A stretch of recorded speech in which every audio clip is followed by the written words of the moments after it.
મહારાજ સાવધાન કરે છે કે ભાઈ એકબીજાનો મહિમા સમજો. મહિમા નહીં સમજાય તો એકબીજાનો દ્રોહ થશે.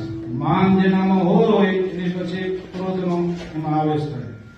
ક્રોધ પછી મત્સરનો આવેશ થાય. એના પછી ઈર્ષ્યા આવે.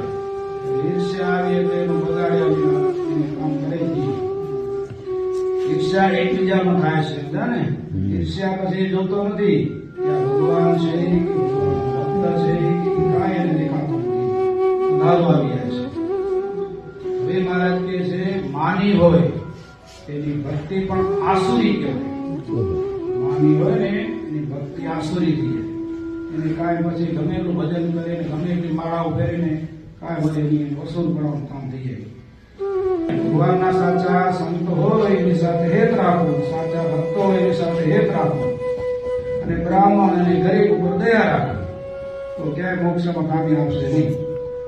ઘણા બધા વિદ્વાન હોય છે, ભણ્યા ગણ્યા એજ્યુકેટ બધા થયા હોય, ભગવાનનો અને સંતનો મહિમા જ્યાં સુધી ન સમજાય ત્યાર સુધી એની અંદર મોક્ષની ખામી છે.